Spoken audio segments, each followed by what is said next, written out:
Axl was absolutely punctual leaving the hotel, but the traffic destroyed us. And sorry we're a bit late.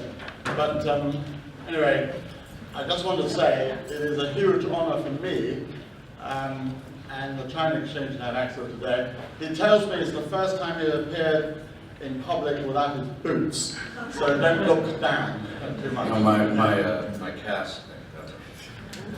Now, I don't know very much about rock music. I know a little bit, but not enough. So I'm going to allow perhaps some of you to ask him questions about music. I'm just going to ask him ordinary things, like what he likes, what he regards as tender. I mean, I have this image of you as not the gentlest man on earth.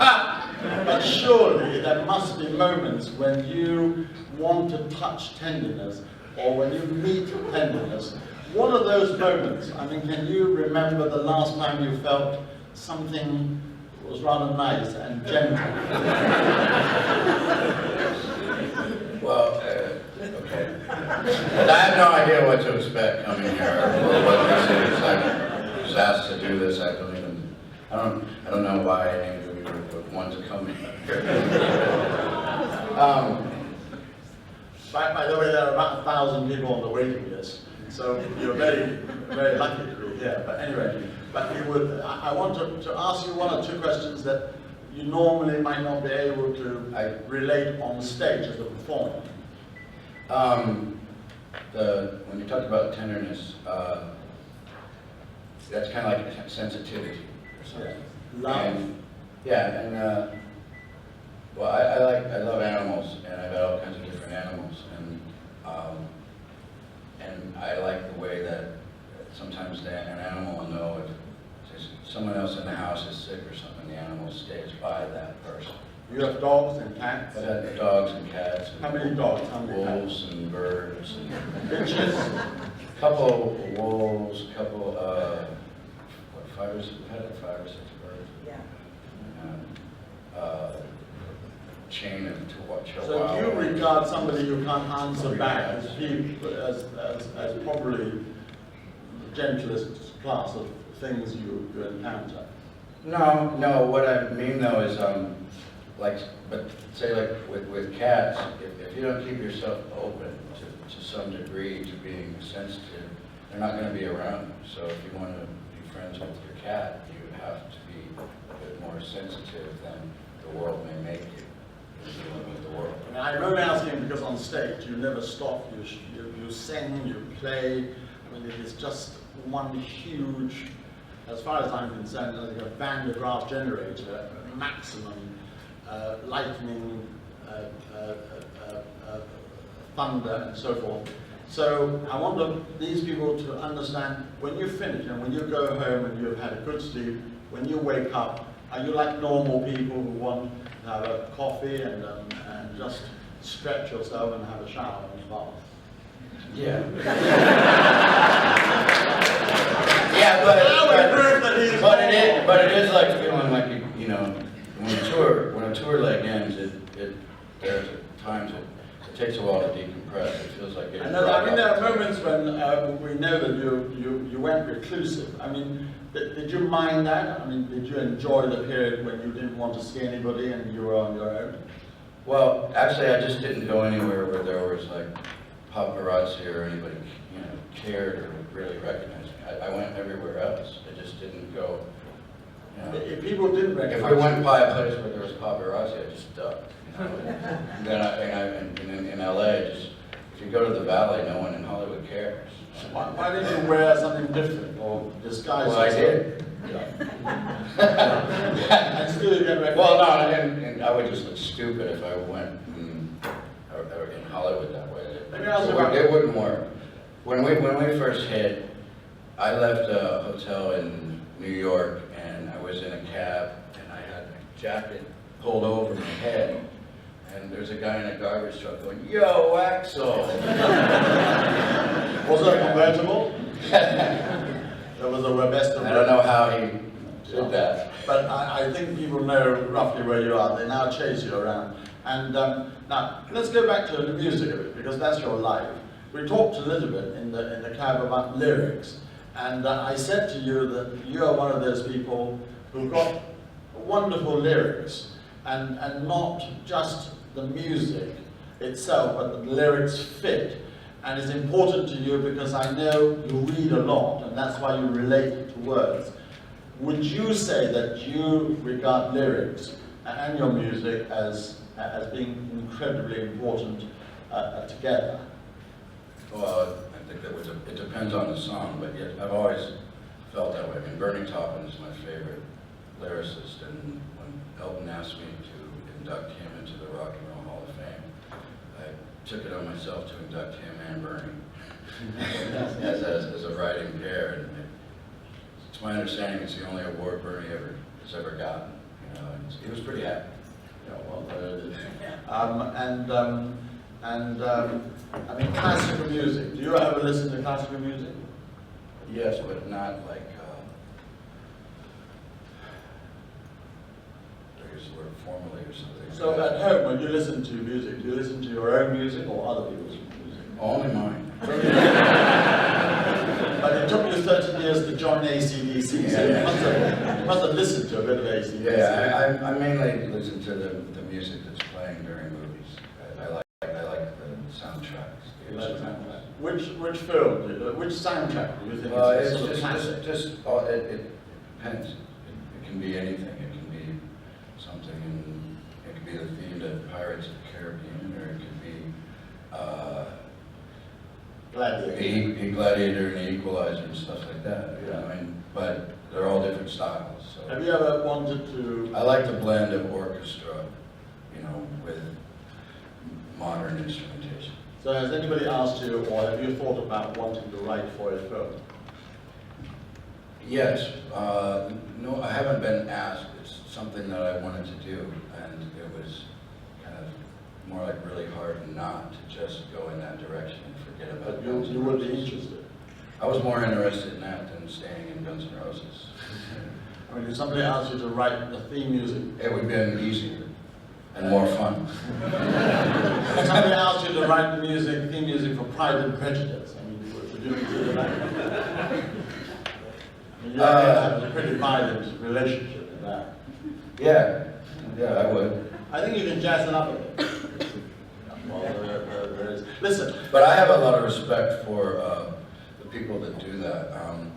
On Chinese Democracy, most of the orchestration on that is, it's kind of like there's like 3 electronic orchestras and 2 real orchestras. One's Marco Beltrami, and one's Paul Buckmaster, who did a lot of Rolling Stones and Man Across the Water, Elton John stuff, and we blended all of those orchestras together. And it was like I did an electronic one, Chris Pittman and Dizzy Reed both did theirs, and then we would blend those, and we blended them with 2 real orchestras. So it's like a 500-piece orchestra.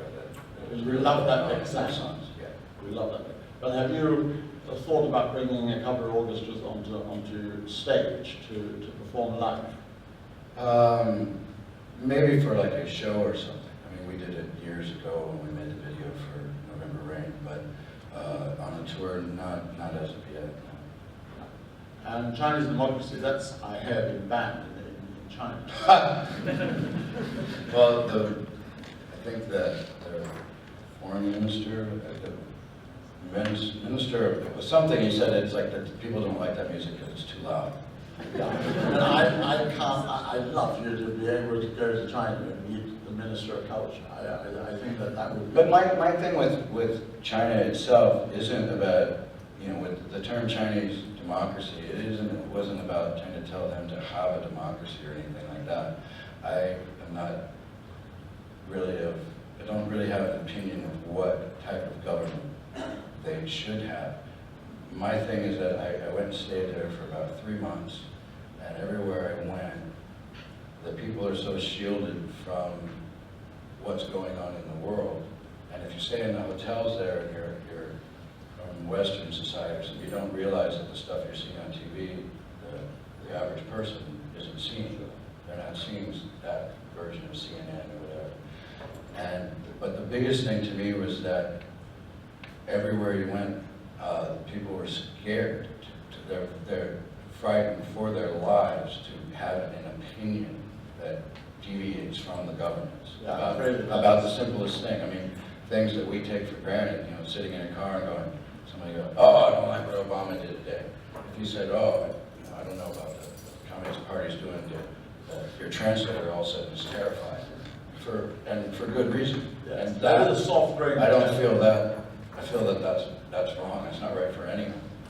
Are there other countries who feel more or less the same kind of censorship and a sort of soft grain of terror? Yeah, well, I mean, I think that we know that with, say, with the Taliban or things like that, or there'll be places in Africa, and you know, expressing your views in Egypt or Saudi Arabia. No, but I do feel people should be free to have their opinions and develop their thoughts and to move forward rather than have someone just completely dictating. All right, well look, listen. But speaking as a dictator. You love being a dictator. No. I'm sure you do. You No, always no. have it your way. When was the last time when you did not have it your way? Does anybody Like 30 years ago, when the rest of the band was all on heroin, and they realized that this woman interviewing us for some tiny little rock magazine was more interested in interviewing them than me, as he said I was the, you know, like the Ayatollah, because I was the big enemy at the time, and then it's just stuck.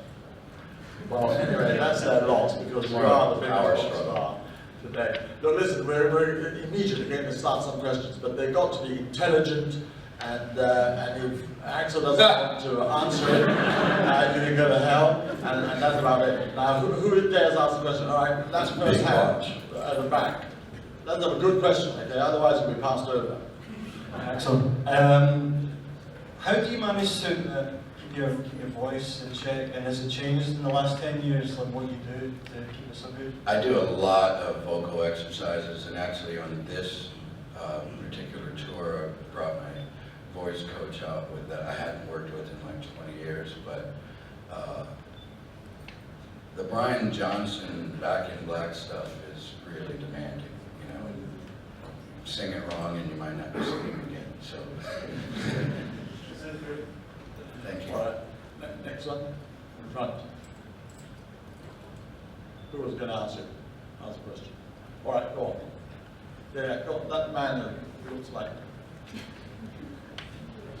Right, yeah. Hi there, big fan. Did you ever feel that your voice is obviously a natural fit for rock and that kind of genre, but did you ever feel that you want to branch out a bit more, maybe collaborate, maybe join a jazz band, who knows? I like Frank Sinatra, and I like a lot of Elvis. I like a lot of 70s Elvis though as well. So I like a lot of different styles of things. Yeah. I don't know about a jazz band. It would really just kind of depend on the song. You know, for a while, like with the Chinese, I was trying to get my voice a lot clearer, and I feel that like maybe fans didn't necessarily respond to that so much as well sometimes with shows and things, but I think it was very good for me to be even better at what I'm doing right now. Okay, let's have a couple of questions here. Yeah, go on. Hi, Axl. And are you...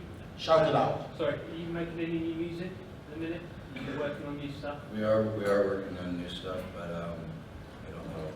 Like I said a long time ago, I don't know if soon's the word. But Yeah. no, I got a lot of stuff together, and I've played some stuff for Slash and Duff, and they like it, and they might be on it. We don't know. It's been talked about. Angus and I are talking about working together, so we'll see. Have you ever thought of doing a solo album? Sort of like... No, not really. Unless it was, say, like instrumental soundtracks. So. Yeah. All right. Hi, Axl, how are you doing? Yeah, I just wondered, what do you think of Spotify? And, do you think it's ruining the music industry? What are your thoughts on it? No, I don't think it's ruining the music industry, but I feel like with YouTube and things like with Google, YouTube that it's really changed things for the artists, and they, you know, the government's just stepped out of the way. You know, I mean, they lobbied very hard to pay as minimal royalties as they can. I don't think that's right. Can people stop that? It's pretty giant. Can people stop video, please? It's very disconcerting.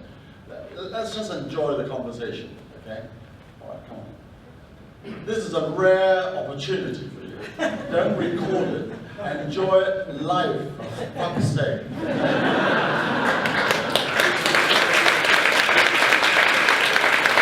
No point going home watching your stupid video. Enjoy it now, as is, okay? Right, come on. No more fucking photographs or videos. It's fine, I'm fine. It's a very little girl. Are you sure you ought to be here? I like your sunglasses. And you will grow up liking and loving. This moment you will always remember. Massive fan, by the way. Saw you on Saturday. Amazing. You have fun? Yeah. We didn't see this.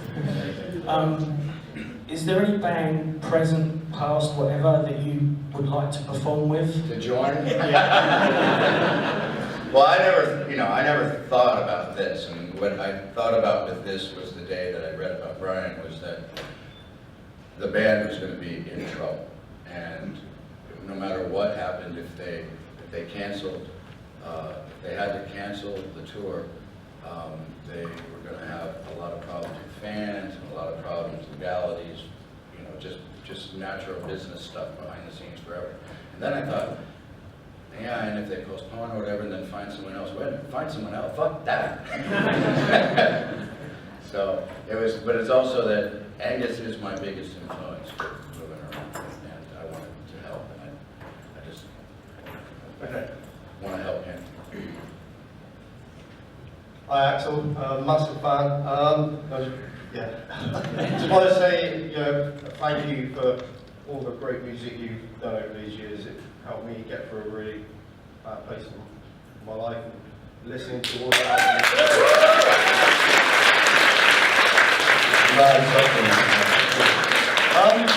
Very little bit of music, but Every song has great meanings. Anyway, You remember the question? Yeah, sorry. Starstruck, sorry. How do you see yourself as now, as in yourself and as a person, and how you saw yourself back then? Because back in the day, obviously, how the media portrayed in stuff we've seen, you very raucous, very aggressive, and now how I see you now, and how you have been over recent times. You seem more open, you seem more relaxed, more in a better place. well, part of that then also was just being young and part wild and part of it to be rock and roll. But when we would go to MTV, they'd ask us to tear their set apart, so, you know, stuff like that. And then there was this everything that was said, and England's one of the craziest places for that, because the media here would just write anything to promote you in a way. You know, they said I ran over my dogs and I ate them. long before Depp ate his, I ate mine, and you know, so they said all kinds of crazy things back there. You feeling the better? And then after it was successful, then it was like a backlash that was just never really got out of. Do you feel in a better place now that you're all good with your former band members or current band members now, like Slash or Yeah, we're getting along really good and stuff. Yeah. Like they came to the ACDC show and I stuff. seen the footage. It was like a quick clip of when you were at the, is it Troubadour? The Yeah. first one you did back. And it was so nice just to see the black and white footage of you walking to stage and you're with Slash and the guys were just laughing. It was a really good moment to see. Good. All right. Right. This man who dressed like me doesn't look like me. I mean, do you know who this person is? I promise you, I mean, you know Axl Rose. You know what band he played two nights ago? Well, let me just say, actually, that I like your socks. You got some really bright socks. Ask the question anyway. Okay. No, what I would say is I was lucky to see you, Axl, almost 25 years ago performing at the Freddy Mercury tribute concert. It was a great event, and I wondered if you could talk perhaps maybe a little bit about the event, or perhaps, I know you're a fan of Freddy, perhaps influences like Freddy on your career as a musician. I'm also a fan, I should say, of Skid Row, and I know you're a friend of Sebastian Bach, and I wondered if you'd be doing anything perhaps more with him in future in terms of collaboration. On that, I don't know. We're friends. I mean, if the occasion arises, you know, and he'll probably get up on stage with us somewhere. With Freddie, Queen's just always been my favorite band, and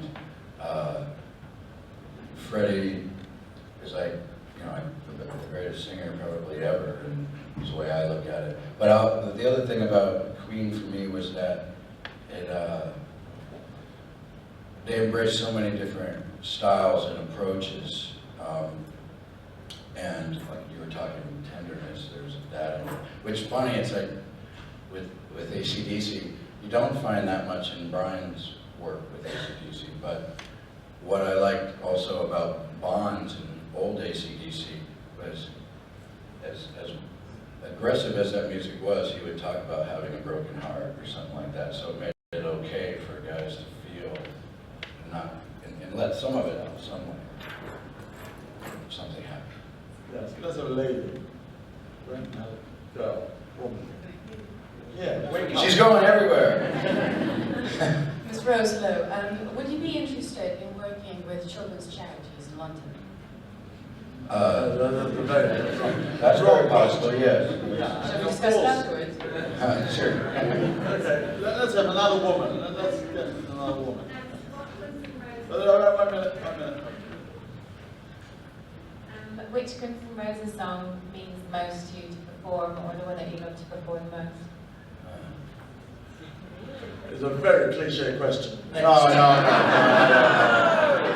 don't know. Right now, I like performing the Chinese democracy stuff the most, but it was really good to be doing the song Coma. I knew that would make Slash happy, I knew it would make fans happy, and since I was sitting in the chair, I didn't have to worry about running around and trying to breathe. All right, okay, at the back. Axl, how you doing? It's really cool having a microphone talking to you. Where are you? I'm at the back. Get on with it. I'm just forming a band myself, and I was wondering, when you first signed to Geffen Records, and I think it was 1986, was there a moment where you thought, I know it's gonna happen, this is gonna absolutely happen? Or were you just terrified? We knew that with getting signed. We knew that we believed in ourselves then. We were like, and then we had to sit on our asses for about 4 months, and it almost broke up the whole band and everybody dived into drugs and stuff, because whatever the record company was doing to figure out who would work with us, and everybody was terrified of us anyway, because they just thought we were all going to die. You know, and so we were going to leave the label because like Slash and Izzy wanted to go play. We wanted to play, and we wanted to get out to New York or something. You know, we didn't get signed to sit in an apartment at the time. But yeah, we believed in it happening. Are you afraid of death? I mean, do you feel that you haven't done as much as you want to yet, as of today? I don't know. I don't really think about it that way. You know, Well, I'm usually just trying to survive in some way. Like when I go on stage with ACDC, I'm trying to survive, not just be If you're crushed just by trying to survive, that I don't band. know what you would be like. All right, let's man with a beard. Hi, Axl, massive fan. Appetite for Destruction was the first Can album. we use another word rather than massive? All right, like elephantine, dinosaurial. Obviously, you've been around the world many times, everywhere. What would you say is your top 3 moments from your whole career and why? Playing? You mean Anything, absolutely anything. Anything you've seen, somewhere you've been, something you've done on stage, anything. I don't know. I mean, right now, this is a very big undertaking for me, and not just, it's because a band's fans are, like, I know how hard it is. Lots of bands do not want to open for us. They just don't want to. They don't want to deal with our fans. And it's a lot, that's kind of the same with an ACDC thing, and ACDC fans are very serious about their band. So that was kind of the biggest thing, was even if I sang the songs right, it's finding whatever in you that's strong enough to deal with that energy of that crowd. I had no idea. I mean, I knew I could do it with mine, but that's like, and that's still a lot of work, but it's also a comfort zone and a safety zone. So this was a big thing. I still got 3 shows to screw it all up. Okay. Hi, Rich or Saturday. If you could go back in time and speak to your younger self, what advice would you give, given all what you've experienced? I would have tried to form my own label rather than put a record on. You know, I just think we were too stupid to know how to do that. We didn't think that big at the time. I mean, you know, I didn't have that type of a business education, and I just think that that's what we should have done. I think you've done quite well. We should have formed our own company and figured out how to distribute our own record, and then. You mean in monetary terms? Yeah. All right. Well, you think that's more important than that. It makes us feel very, very small. All right. Let's have another one. Why? Well, because you must have made lots of money. If you say that was, if you had done better, you would have made even more money. Yeah, but it was not just the money. It was the more in control. Yeah, but not as a control freak. It's just to because of the success of Appetite, and like we were talking in the car. I mean, after Appetite, David Geffen was just, to me, was just more concerned with selling the company rather than helping things get back in line to what we had signed as a contract to make an album. Had we To this day, that album has sold more than any other album in America. No, it's, well, rock album I think is 3rd or 4th or something. I mean, there's Thriller, there's ACDC's Back in Black, and we're somewhere. No, my point is that. Yes, but what I'm saying is that then we would have had a lot bigger platform to figure out how to deal with the next 20 years. But I don't see how you can have a bigger platform than you have now today. Anyway. All right. Yeah, well, that's 27 years later. Go on, young man, yeah. How old are you? I'm 15. 15, right, okay. So, as like a young person myself, I usually see a lot of people with Guns N' Roses tops and that, and like, I've been up to a few people and like, have you actually even heard their music? And a lot of people haven't even heard of the band themselves, so I just wanted like your thoughts on that, because I see it all the time with Nirvana and stuff like that, like people wear tops even though they don't really listen to the band. And Victoria's Secret models and ACDC Yeah. shirts. Yeah. Yeah, I like when they like to sleep in Guns N' Roses shirts. But, you know, the promotion's good when you're not going to, people, if they think it's cool, so it's better to be than think it's cool than hate it, I guess. All right, come on. Okay, thank you. Hello, Axl. Huge fan. Okay. Good. Right, I've read all the books. I've read Slash's book, I've read Duff's book, I've read some pretty dreadful books, but I'd really like to hear your version. Are you going to write a book? I think so, possibly, yes. Please do. But it's tough because I haven't figured out how to word things in a way that doesn't just look like I'm being negative to everybody else or calling them a liar, you know? Or, because, you know, it was with the first, Sasha and I hadn't talked in 19 years, and when we did talk, I was like, dude, and he wrote a lot of stuff that didn't even happen, it's not real, you know? What did he say?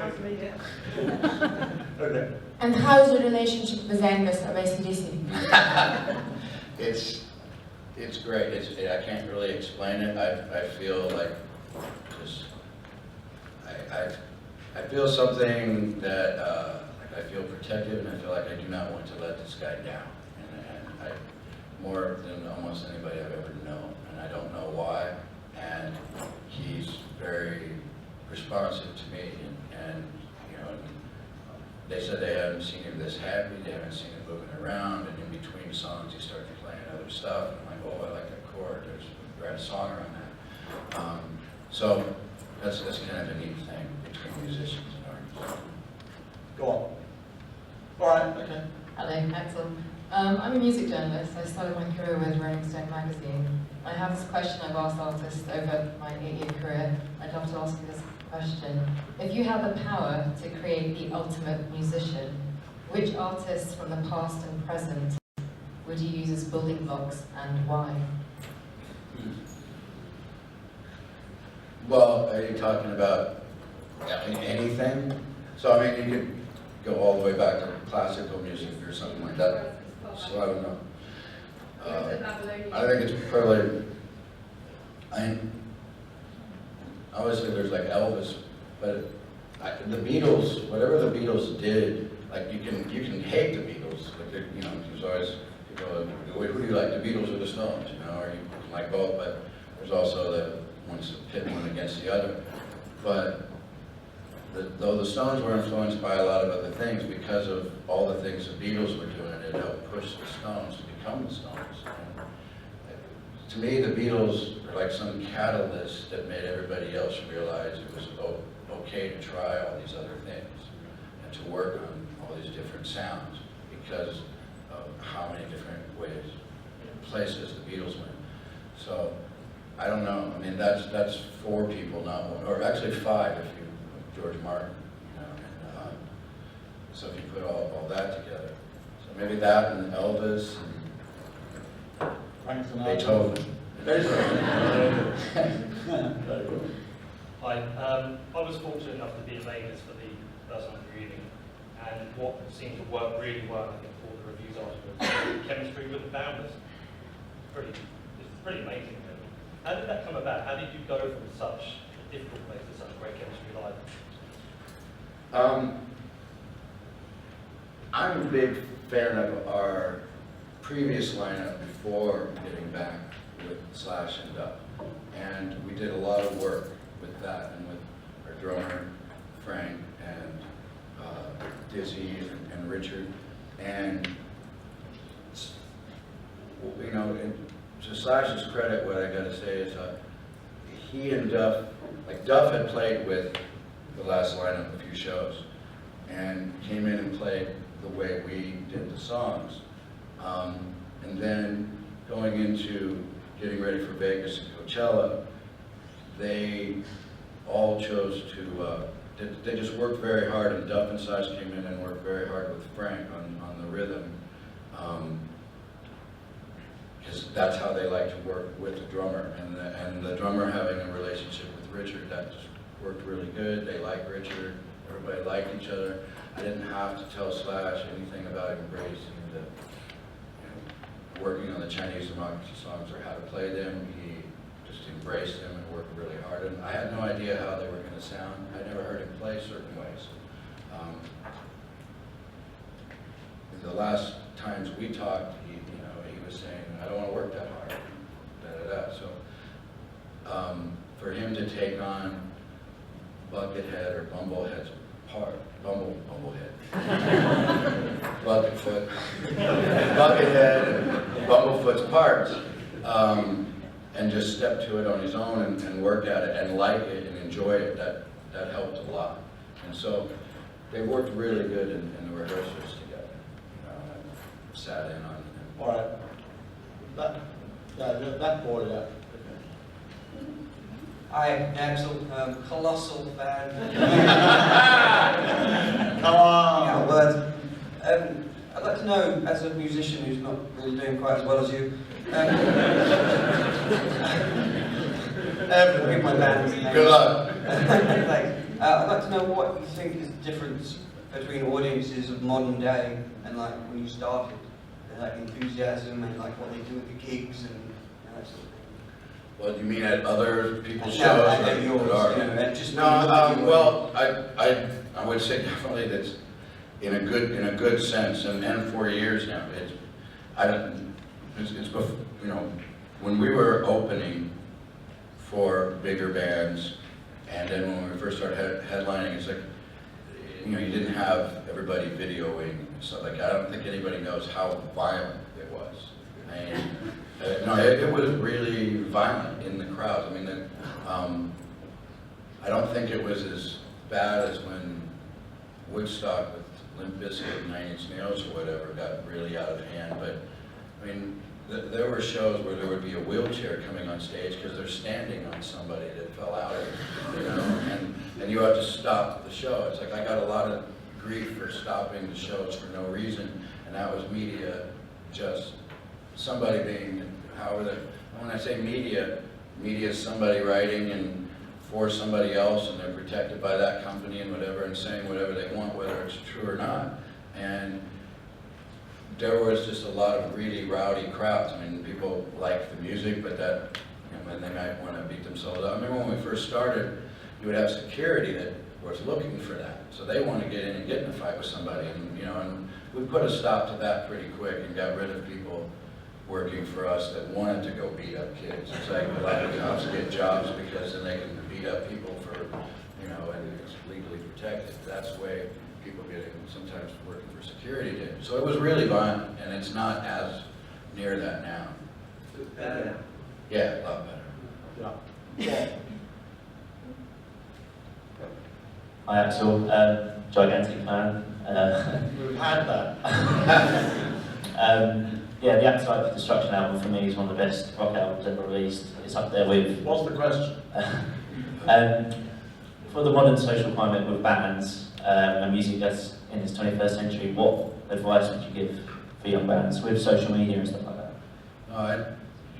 You have to figure out how to follow your heart. I mean, I believe in being completely what you feel is being creative, but you also have to figure out how to make a living at it, you know. And I don't mean like compromising, but you need to take, if someone's telling you to compromise, you can take what they're saying into consideration, but then still figure out how to be real and do it your way, you know. But like if someone's telling you, oh, you need to edit the song, and like, Geffen was that way back in the day, and telling us to edit it this way and that way, and their only concern was that it was a shorter song, so for advertising dollars and getting airplay.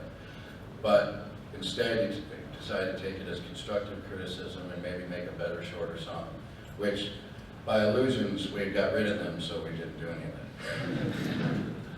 Well, you were the microphone already there. Hi Axl, I'm a monumental fan, I don't think I've had yet. Just wondering, after your injury, you got the rock thrown off Dave Grohl. I was wondering like how that came about and how it felt for you. You were normally like, you know, such a dynamic stage presence to kind of be constrained to a chair, like as it affected you. It came out of one necessity and respect for that chair, because whatever he did designing that chair, he said he was like high on oxy after his surgery, and he drew this thing, and he's got you can find the picture on the internet. But I knew he made the chair, and my people were having one made, and I never even saw it, and they said when they got it, it was Cirque du Soleil was building it or something, and when they got it, it was horrible, and one of my assistants' boyfriend said, somebody in this band knows Grohl, but they didn't tell me, so it was a surprise. And I'd never met Dave, and I'd always wanted to work with Dave. And then he sent the chair and came to the show, and he was saying how he missed it. In the chair, at first it's really strange, and you have to figuring out how you're doing something, but then people apparently liked however I was moving in it. I never felt like I was moving enough, but you do start to get used to it. I had to make myself get out of it with ACDC. They didn't tell me to, but I made myself get out of that chair, and but because you start feeling, as Angus says, a little bit too comfy, because it's like it becomes a safety zone rather than have to get out there and to face the people in another way. So, and when the chair came down, I guess he was. My people told me he was in the hallway going, I missed this thing. I feel like an emperor. All right, two more women. All right, you go first. Hi Axl, thanks for being with us today. One question I have is, for the future, is there any subject that you haven't touched on in your lyrics and in your music that you would like to express towards fans in the world still? So be it, emotional or justice or things like that. I haven't really given that in any thought. I mean, I think it's all kind of like right in the back of your head about how you're going to attack the next songs and stuff. And so part of me feels like I'm happy that I didn't write things a year ago to something, because I feel like what I'm going to go at it with now is going to be stronger. Yeah, so ginormous, have you heard that? No, it's good. Ginormous. Yeah, that's the best one. I just wanted to ask, now that you're touring again in the States with Guns N' Roses, are there any plans to come to the UK or extend it to Europe? Yeah, absolutely.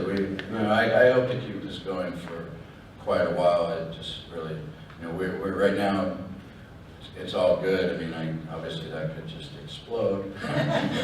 But no, everything actually is good between everybody. So as long as we can keep it going, we're probably really lucky. Hello Axl, such an honour to have you here. Thank you so much. Tremendous fan, but probably not as much as somebody who I wish was in this room tonight. Someone I grew up with changed overnight because of the music that you and Guns N' Roses came out with. We were 13 at the time. He just changed everything. He became a musician because of you. He was a massive Guns N' Roses fan, but sadly, 14 years ago, he passed away. So he would be asking me if he were here, or if you were here, he'd be asking you, what's on your bucket list? My bucket list. I haven't thought of that. I would probably be doing some soundtrack. You did say soundtrack material or something like that. And I do want to put out more music with Guns N' Roses, and I don't know if that has to do with Slash or not, but underneath the Guns N' Roses thing, and if he and I write something or he wants to play on something that we have, it's like that would be great. But I haven't, it's kind of I've been working to get kind of where things are. I mean, this isn't, the Guns N' Roses reunion isn't just kind of like by happen, chance or whatever. It was always looked at as a possibility, but it just never seemed right or felt right. But also just in your personal life, not necessarily musically, is there something that you're jumping Right now, I'm kind Have you ever jumped a parachute? No, as Izzy said, why would I jump out of a perfectly good plane? I tried to get him to in a video, and he was like, not going to happen. I say once, I think, that if you were God, you would want to make 3/4 of the human race women, and the other pizza and beer. It's just something dumb to say on stage, that's all. But that would be perfect well for you. Yeah, it'd be pretty good. And Netflix, as long as we got Netflix. Well, we're coming to the end, so 3 or 4 very quick questions. Right, you. Hi Axl, you're a legend in your own lifetime. In my opinion. We know that. I was just wondering, what's your recipe for a song, a good song? Do you compose by yourself on the piano, or is it a collective thing with your band? We were talking about that on the way. I feel that I've been most successful if I start with lyrics and melody first. That doesn't mean always. I mean, Coma, I wrote that to the music. But I can do that. But I feel like after Appetite, I haven't really ever found a way to be back in the position of writing lyrics and melody first. It's usually the other way around. And I would say that's not necessarily from other people after Old Guns or the Appetite Illusions lineup broke up. Because I would say that was more from me being in a weaker state. So I worked with artists to work on getting the music really instrumental stuff strong first, and then try to put the lyrics in me to rise to that. But I think for me, it's better if I'm putting unless I'm intentionally writing an instrumental, it would be lyrics and melody first. Okay, now we're going to have one last question, and it's got to be a brilliant question. Okay? A lot of pressure now. You don't look very interested. We got some competitors. We want to really, and you've asked the question earlier. Now that lady, because we always have ladies first, you look quite sophisticated. Come on, you asked the question. He thought it was It's not his. brilliant. He really thought it was his. Yeah. Hi, I saw you on Saturday, you were amazing. You already got an ACDC shirt? I have. Show everybody. The music industry is going through a pretty tricky time, and obviously different artists seem to be dealing with it in different ways. So you've got Radiohead that are self-releasing things, and then you have people like Morrissey that really wants to have belong to a label and have that security. Where do you stand on that, and also where do you see the music industry sort of going in the future business-wise?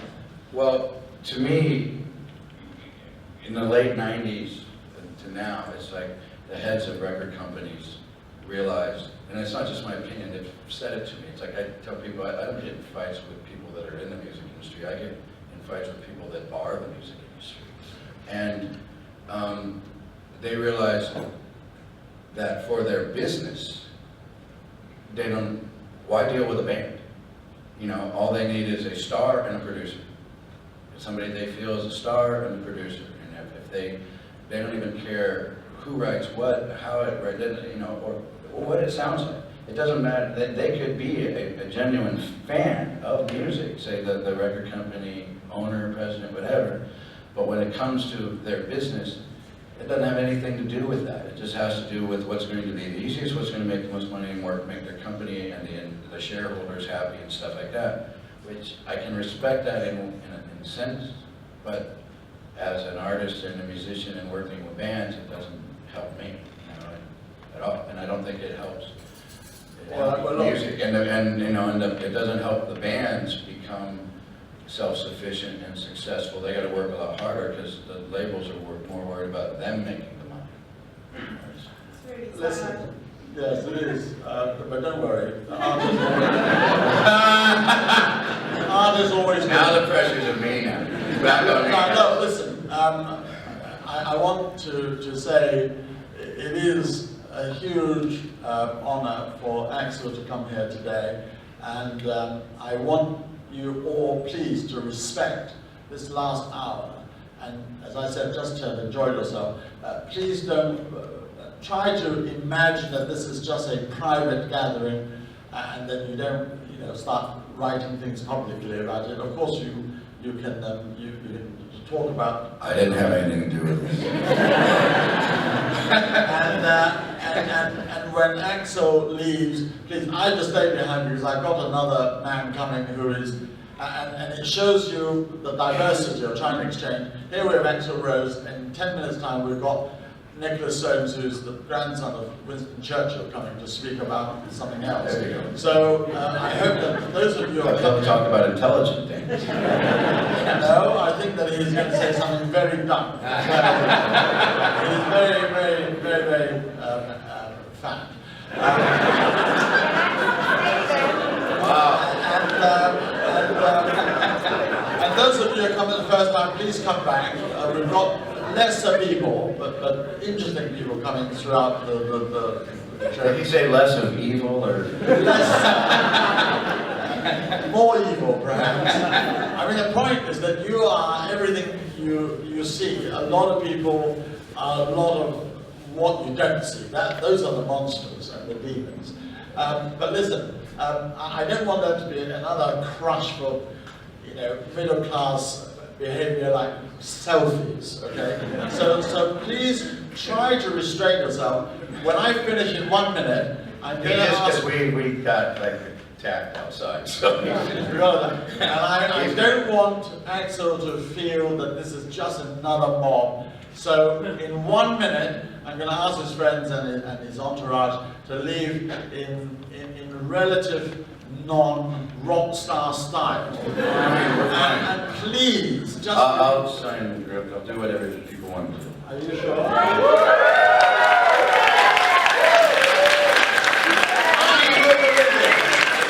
We practice this. charge to say when it's enough. But before that, will you please, all of you, please join me in thanking Axl Rose for coming today. The first time that I came to London, I was with my manager, who was English. The first time I came to London, and we're in this car after we left the bar, and I'm like, can I have your friend's number? And he's like, why? I'm like, because when I'm in jail with you, I need someone to call.